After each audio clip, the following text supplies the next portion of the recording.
The medical bay hummed with equipment that kept Taman alive through machines because his body had temporarily forgotten how. Tubes and wires connected him to devices that breathed for him and pumped blood and filtered toxins and monitored every struggling system. Harry had not left his side in 3 days, and exhaustion made her movement slow. She checked readings obsessively and adjusted treatments and whispered encouragement to an unconscious man who might never hear her. ScHFY brought food that she did not eat and coffee that went cold untouched. The doctors say his brain activity is normal, ScHFY reported on the 3rd day. Whatever else is broken, his mind is intact. Small comfort if his body gives up, Harry replied, but her voice carried hope despite the words. Humans were survivors, and Taman had already proven that beyond any doubt. On the 4th day, his heart rhythm stabilized and the breathing machine was reduced to minimal support. On the 5th day, his kidneys began functioning again and the venom markers in his blood started dropping. On the 6th day, he opened his eyes. Where? Taman rasped and his throat was raw from the breathing tube. Medical bay, Harry said, and she was crying and smiling at the same time. You survived the arena and then almost died 6 more times, but you survived that too. Did I make it? He asked. The full hour. You made it, ScHFY confirmed, and his voice was thick. The timer hit 0 and you were still conscious, and then you collapsed, but you made it. Taman closed his eyes and something like peace settled over his broken features. Good, he whispered. Good. The news had spread across the galaxy faster than light-speed communications should allow. A human had survived the Kethrian arena of Worth and survived the unsurvivable venom and outlasted a legendary warrior in conditions that should have killed him in minute. Species that had never respected humanity began requesting meetings, and trade routes that had been closed for decades suddenly opened. 12 different governments sent formal messages acknowledging Earth's strength, and 7 more requested human military advisors. The Galactic Council convened an emergency session on the 8th day, and Velshara stood before them with an expression that revealed nothing. She had been silent since the arena challenge ended, and her delegation had made no official statements. 3,000 years ago, my ancestors created the arena of Worth, Velshara said, and her voice carried to every corner of the chamber. It was designed not to test combat skill, but to test something deeper, and something we had begun to forget. The assembled ambassadors listened in silence and waited for her to continue. Taman's victory had disrupted decades of political calculations, and everyone wanted to understand what it meant. We Kethrians pride ourselves on strength and speed and natural weapons, Velshara continued. But we built the arena on our homeworld's surface where even we struggle to survive for extended periods, and we claimed it tested Worth. She paused and her golden eyes swept the chamber. The truth is that no Kethrian has completed the arena of Worth in 200 years, and we hid this shame by ensuring no challenger survived to reveal our weakness. Gasps and murmurs filled the chamber, and several ambassadors stood in shock. The Kethrians had been lying about their own challenge for centuries and using it to maintain superiority. The human Taman did not just survive our arena, Velshara said. He proved what we had forgotten, and that true strength is not power but endurance, and not speed but persistence, and not weapons but will. She turned to where a holographic display showed Taman recovering in the medical bay. The Kethrian Empire formally recognizes humanity's petition for trade route access, and furthermore, we grant them status as honored species with all associated rights and privileges. The chamber erupted in debate, but Velshara continued speaking over the noise. We also formally apologize for 3 decades of contempt toward a species we did not understand, and we request permission to learn from them what we have lost. In the medical bay, Taman watched the broadcast on a small screen and managed a weak smile. She is a better diplomat than I thought, he said. She just completely reversed Kethrian policy based on one arena match, Harry said in amazement.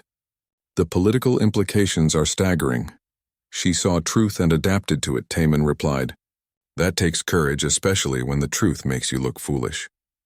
Over the following week, Taman's recovery progressed faster than doctors expected. His body's adaptation capability that had saved him in the arena continued working afterward. Broken bones began healing and organ function returned to near normal. Velshara visited on the 10th day, and she came alone without guards or attendants. She stood at the foot of his bed and studied him with those golden eyes that missed nothing. You should be dead, human, she said, By every metric and measurement, you should have died in the arena. I know, Taman agreed, but humans are bad at following expectations.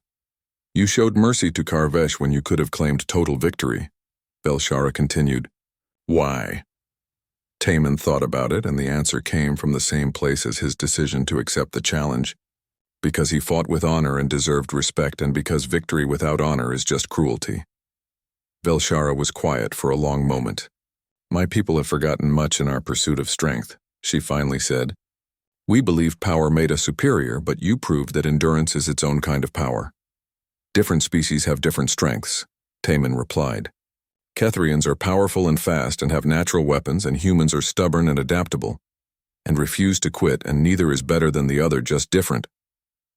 You are generous to say so after what we put you through. Velshara said. I chose to enter that arena, Taman reminded her, and I would choose it again because it opened doors that diplomacy could not. Velshara nodded slowly and reached into a fold of her formal robes.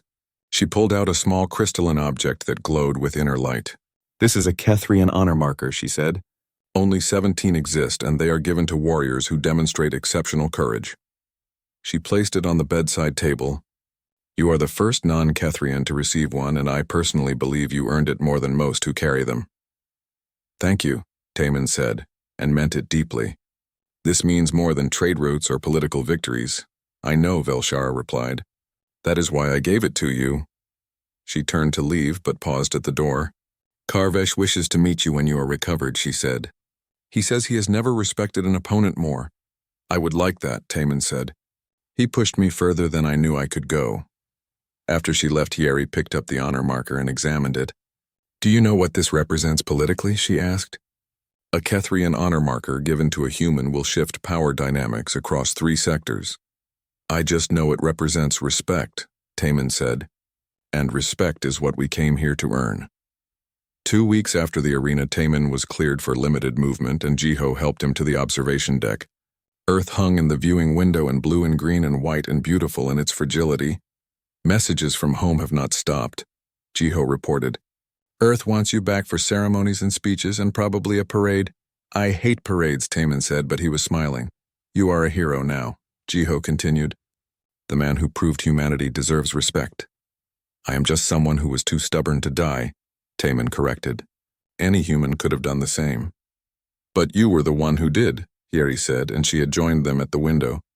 You accepted an impossible challenge and survived through sheer determination, and that matters. They stood together watching Earth, and the silence was comfortable.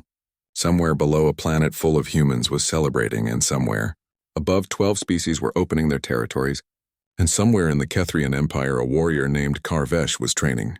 Differently because one human had shown him something new. What will you do now? Yeri asked. After you recover, I mean. Taman thought about it and watched Earth spin slowly. There are still species that do not respect humanity, he said. Still doors that need opening and still challenges that need facing. You are not seriously considering doing something like this again, Jiho said in alarm. Not the arena specifically. Taman replied, but whatever comes next and whatever is required to secure humanity's place in the galaxy. You are insane, Yeri said, but affection colored the words, probably. Taman agreed, but insanity seems to work for us. A message notification chimed on Yeri's datapad and she checked it, then smiled. Formal request from the Kethrian Empire, she read. They want human military advisors to train their warriors in endurance techniques. What did I tell you? Taman said to Jiho. We earned their respect by being too stubborn to die. That is the most human thing I have ever heard, Jiho replied. They laughed together, and the sound was genuine and full of relief. The challenge was over, and Taman had survived, and humanity had taken another step forward in a galaxy that was slowly learning to respect them. 1 month after the arena, Taman stood before the Galactic Council again. His body still carried scars and his movements were careful, but he was alive and present, and that was victory enough. Ambassador Taman, the council leader, said, on behalf of the Galactic Council, we formally recognize humanity's expanded status and grant all requested trade route access and defensive pacts.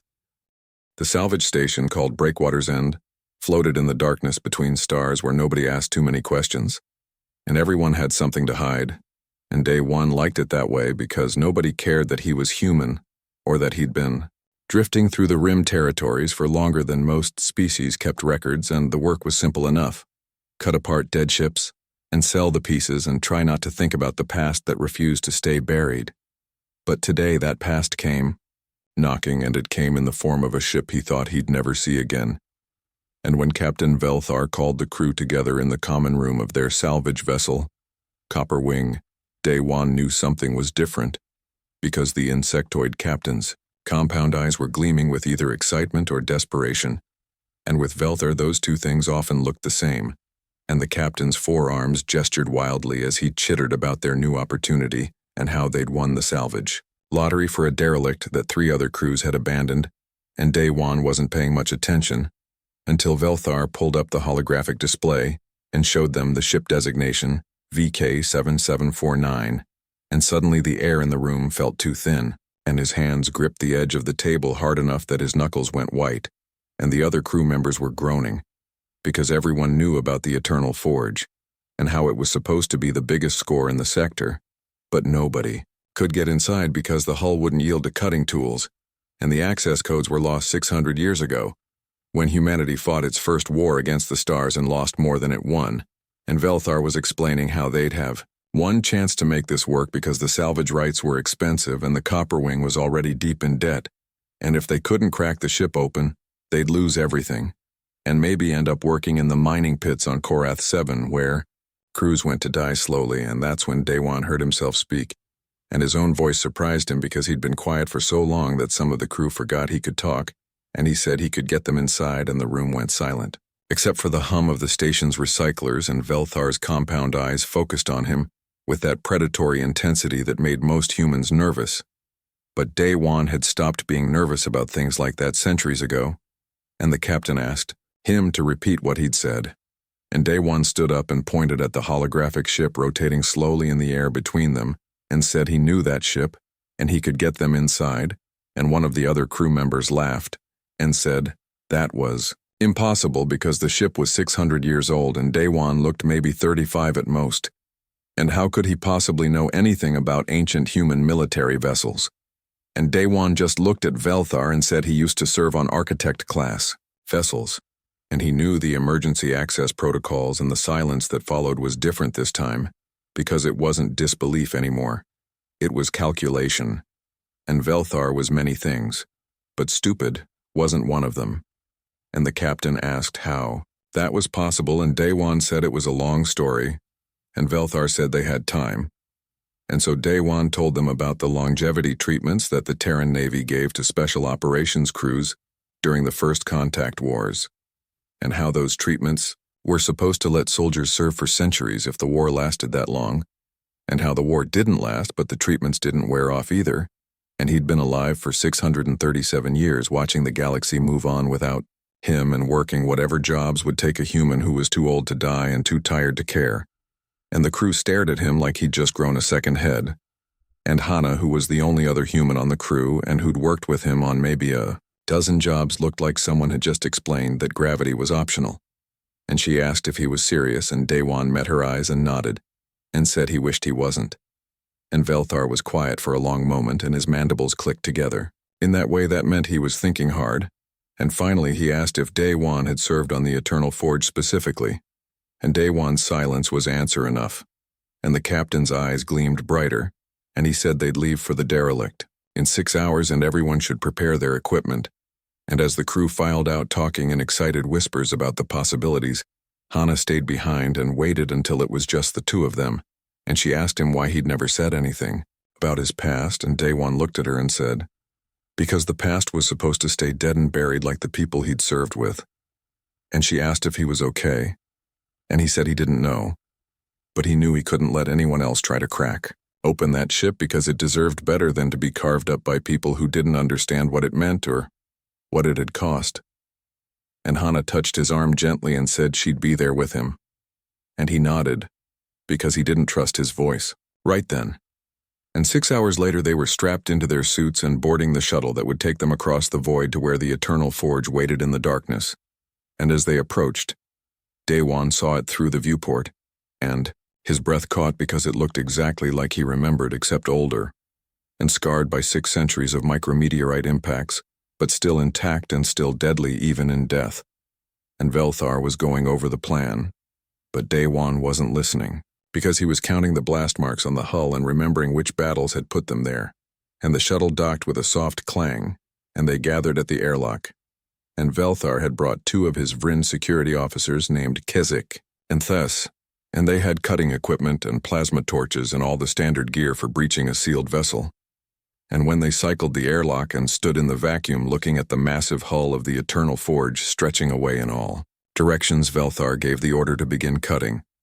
And Daewon watched as they tried every tool they had, and nothing worked, and the hull didn't even get warm under the plasma torches.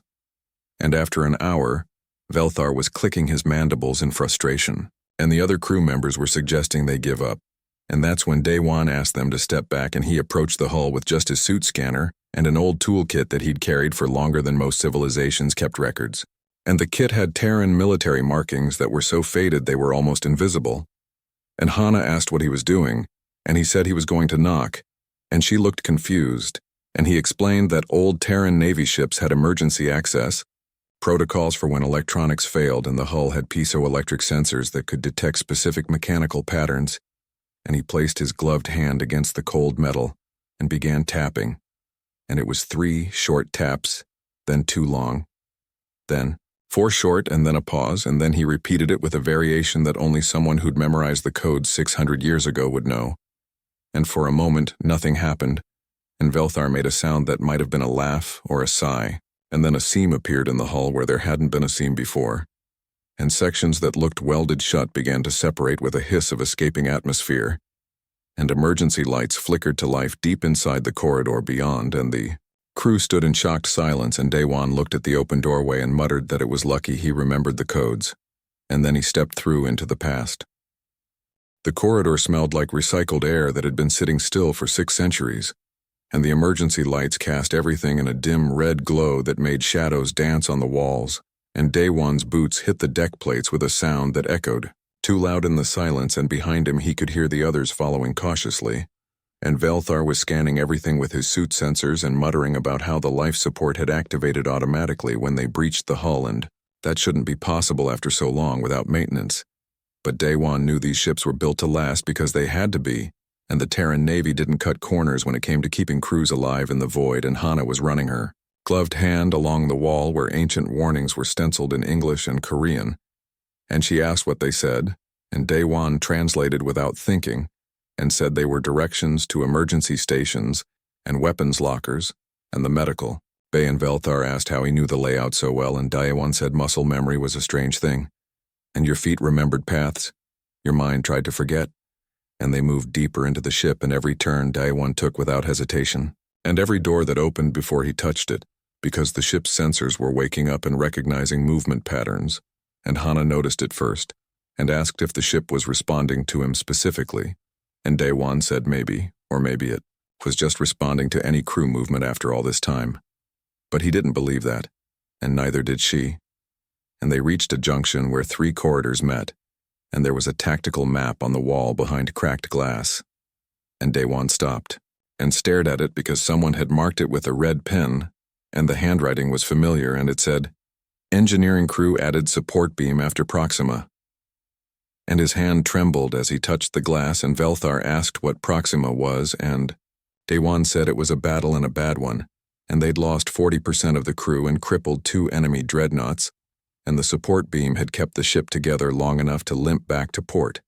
And Kezik, the Vryn security officer, asked if Daewon had been there, and Daewon just nodded and kept walking, and they passed through a section where the walls were scorched black, and Velthar scanned them and said the burns were from plasma fire, and asked how that happened inside the ship, and Daewon's voice was flat when he said they'd been boarded during the battle at Wolf 359, and they'd had to fight the Vryn assault teams in the corridors, and Velthar went very still because his own species had been the enemy back then, and for a moment there was tension crackling in the air.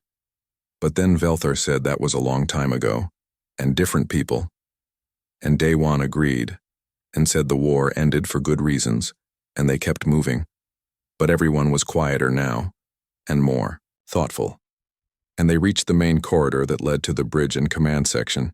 And the doors here were massive and sealed with blast shutters, and Hana asked if he could open them, and Daewon approached the control panel and wiped away. 600 years of dust, and underneath the controls were still intact, and he entered a code and nothing happened.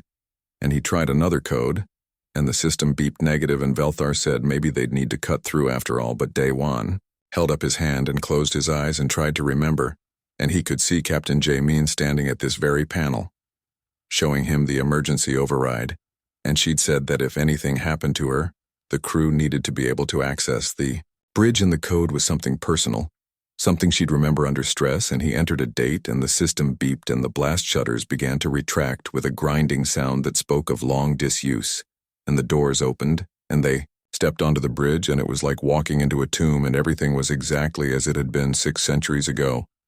And there were stations for navigation and weapons and communications and engineering, and at the center was the captain's chair, and Daewon couldn't look at it. And instead he moved to the main computer console, and Hana followed him and asked if he could access the ship's logs. And he said maybe if the core memory was still intact, and he placed his hand on the biometric scanner. And at first nothing happened because the scanner was so old it didn't recognize the technology of his suit glove, and he pulled the glove off even though the air was thin and cold, and pressed his bare hand to the scanner. And for a moment, there was nothing. And then the screen flickered to life and text scrolled across it, and a voice spoke from the speakers. And it was the ship's AI, and it said, "Welcome Lieutenant Daewon, service number TK-2277-1945. And the voice was calm and professional, and completely artificial, and it asked how it could assist, and everyone stared at him, and Velthar said that was impossible. And ship AI systems didn't retain personnel records for 600 years. And Daewon said architect-class ships were built with redundant memory cores specifically so they could survive anything. And the AI asked again how it could assist, and Daewon told it to display the ship's final mission logs, and the main view screen activated, and suddenly, they were watching history, and it showed the bridge as it had been with crew members at every station. And there in the captain's chair was Jaimin, and she was younger than Daewon remembered, but her eyes had that same fierce determination, and she was giving orders, and the crew was responding, and the ship was in combat, and the view screen showed exterior feeds of a massive battle, and there were dozens of ships on both sides, and human vessels were outnumbered 3-1, and the Eternal Forge was taking hit after hit, and crew members were reporting casualties and system failures, and Jamin was calm through all of it, directing the ship like a conductor directing an orchestra. And then Daewon saw himself on the screen, and he was so much younger, and standing at the engineering station and reporting that the reactor was at critical levels and they needed to retreat.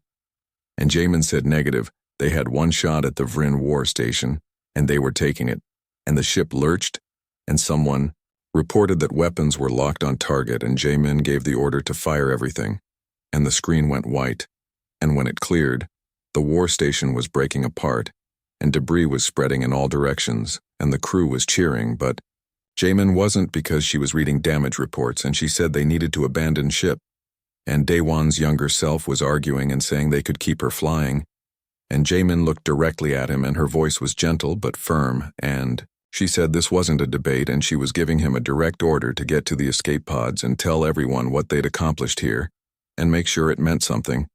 And the video showed her forcing him toward the escape pod bay, and his younger self was still protesting, and she put both hands on his shoulders and said, "You survived this, Daewon, that's an order, and tell them we didn't die for nothing." And then she sealed the bulkhead between them, and the last thing the camera showed was her walking back to the bridge, and the feed cut out, and the bridge was silent except for the hum of ancient systems, and Daewon's hand was gripping the console edge, and his knuckles were white, and Hana touched his shoulder and asked if he was okay, and he said he'd watched that moment in his mind 10,000 times, and seeing it again didn't make it easier. And Velthar asked what happened next. And Daewon said the escape pods launched and 73 crew members survived, and Captain Jamin stayed aboard with the skeleton crew, and kept the Eternal Forge alive long enough for everyone else to get clear, and then the ship went dark, and everyone assumed it was destroyed, but it had just drifted here waiting, and Kadizik asked why the captain stayed, and Daewon said, because that's what good captains do, and they make sure their people survive even when they don't. And the Vryn officer nodded slowly and said that was honorable. And Velthar was checking the ship's power readings, and he said something was wrong because the reactor was still active and running in low power mode, and that shouldn't be possible. And Daewon checked the engineering console, and his expression changed, and he said they had a problem. And Velthar asked what kind of problem. And Daewon brought up the tactical sensors and showed them a contact approaching their position. And it was a Vryn military patrol ship, and that was bad but not catastrophic, except the sensors were also showing something else, and it was in the asteroid field nearby, and it was powering up, and the energy signature matched old Terran weapon systems, and specifically it matched a doomsday satellite that was supposed to have been decommissioned 600 years ago. But apparently someone forgot to send the memo, and the satellite's AI was activating, and its target protocols were engaging.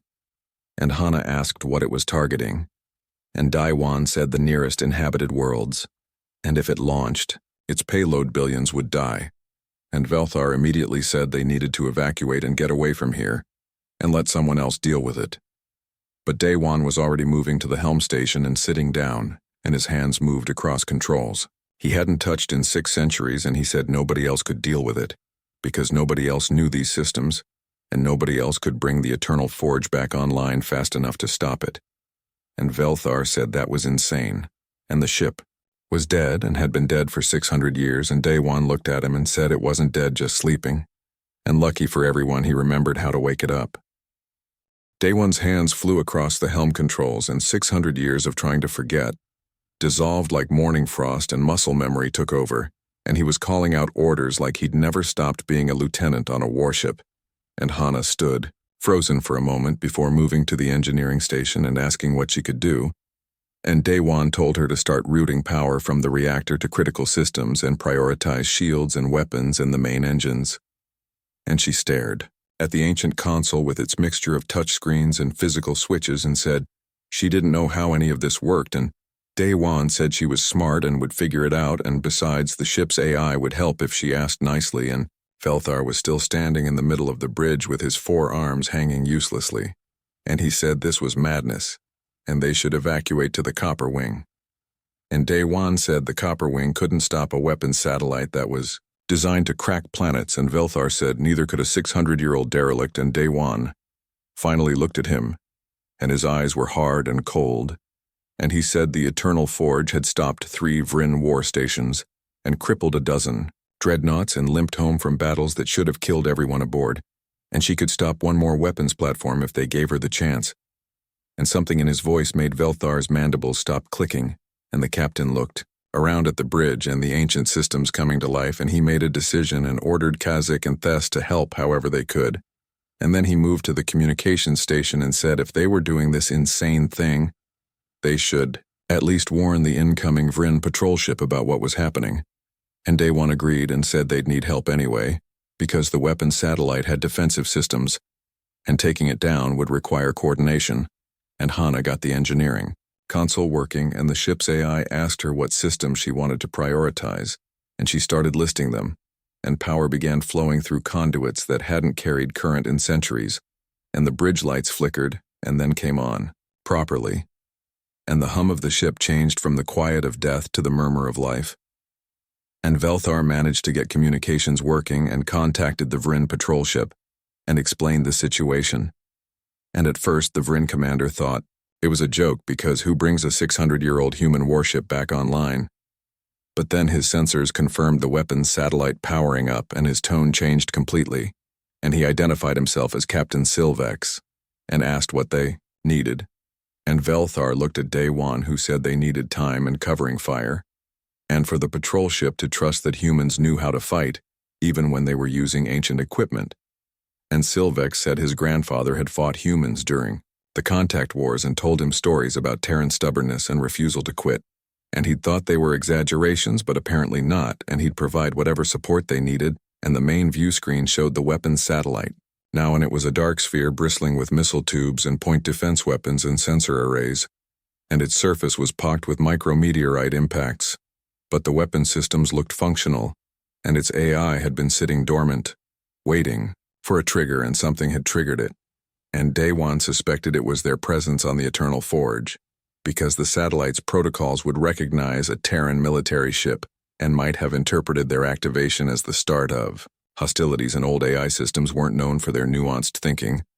And Hana got the reactor output up to 40%, and the ship shuddered as systems came online that hadn't functioned in living memory, and Daewon felt the deck plates vibrate under his feet, and it felt like coming home, except home was a warship that most of his friends had died on.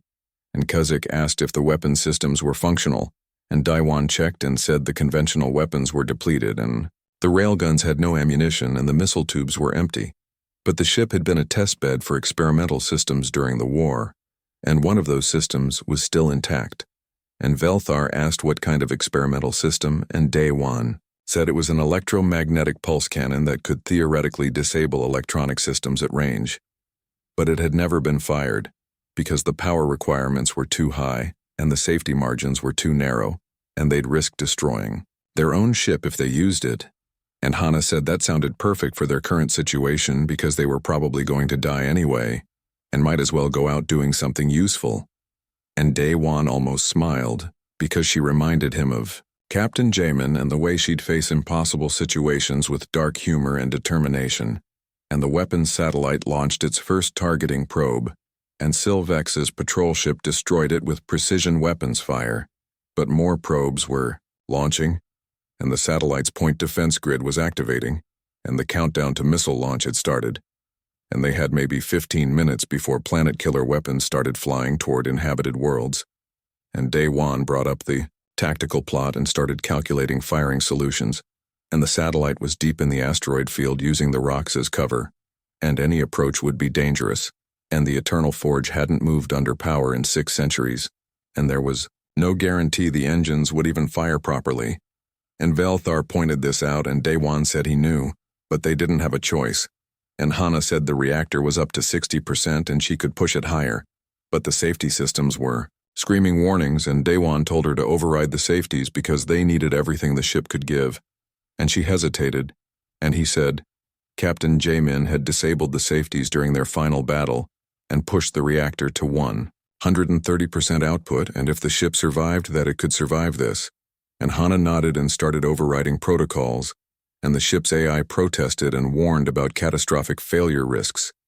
And Daewon told the AI that Lieutenant Daewon was taking full responsibility and to comply with engineering orders, and the AI went quiet, and then said, "Acknowledged Lieutenant, implementing emergency protocols." And the reactor output jumped to 70% and then 80%, and the ship's systems blazed to life and shields came online, and the main engines began their startup sequence. And Daewon could feel the Eternal Forge waking up, truly waking up and responding to his commands, and he told everyone to secure themselves, because this was going to be rough. And he fired the maneuvering thrusters, and the ship lurched and began to turn. And 600 years of orbital drift had left it oriented randomly, but the thrusters still worked. And slowly the massive vessel began to align toward the asteroid field, and ScHFY reported that more targeting probes were active, and the satellite was tracking multiple targets now, and the missile launch countdown was at 12 minutes, and Daewon said he needed to get closer, and ScHFY said his ship would provide cover fire and clear a path through the asteroids. And the Vryn patrol ship accelerated ahead of them, and its weapons batteries began systematically destroying obstacles. And Daewon engaged the main engines, and for a moment nothing happened, and then the Eternal Forge shook like a massive beast waking from hibernation, and the engines fired, and the acceleration pushed everyone back in their seats, and the ship began to move.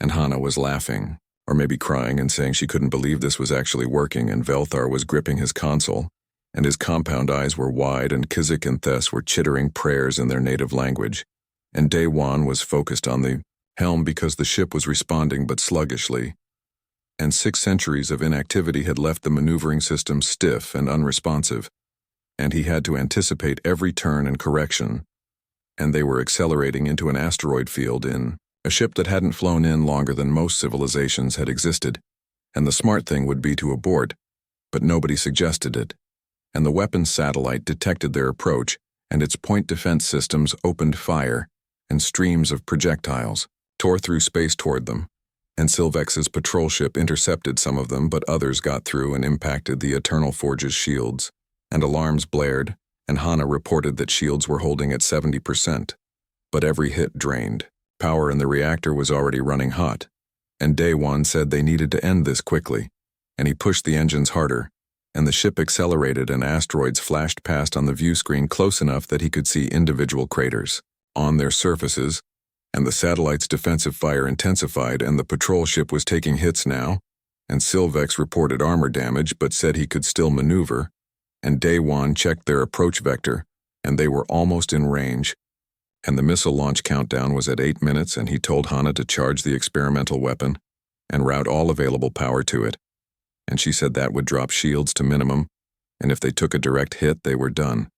And Day One said he knew, but if they didn't stop, the satellite billions would die, and that was worse, and Hana said she understood, and began powering up the electromagnetic pulse cannon, and the ship's AI warned that the power draw was exceeding safe limits, and structural integrity would be compromised, and Day One ignored it and focused on flying, because they would only get one shot at this, and if.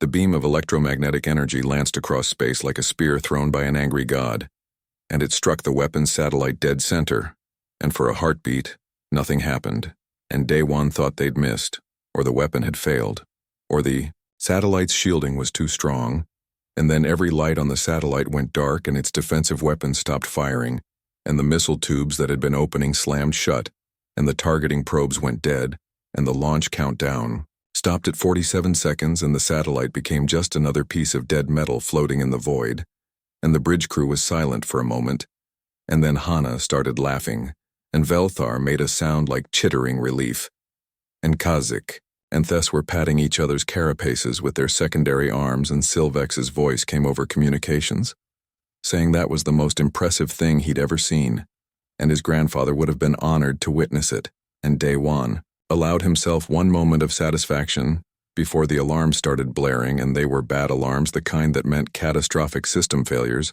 and Hana's console lit up red across the board, and she said the electromagnetic pulse cannon had burned out half the ship's power distribution network, and they were losing containment in the reactor, and the shields were down, and life support was failing, and the engines were offline, and they were drifting, and Day One had known this might happen because experimental weapons were called experimental for a reason, and pushing them past their limits was always a gamble, but knowing it was coming didn't make it better, and he started emergency shutdown procedures for the reactor, because if it went critical, they'd all die and take both ships with them, and the Eternal Forge groaned like a dying beast, and systems were failing faster than he could compensate, and Velthar said they needed to evacuate now, and Day One agreed and ordered everyone to the docking umbilical that connected them to the copper wing, and Hana grabbed her equipment, and Kazik and Thess headed for the exit, but Day One stayed at the helm, and Velthar noticed and asked what he was doing, and Day One said someone needed to keep the reactor stable or it would explode and take everything within 50 kilometers with it. And Velthar said that was a death sentence, and Day One said probably. But it was better than letting everyone die, and the captain stood there for a moment and then surprised everyone by saying he was staying too.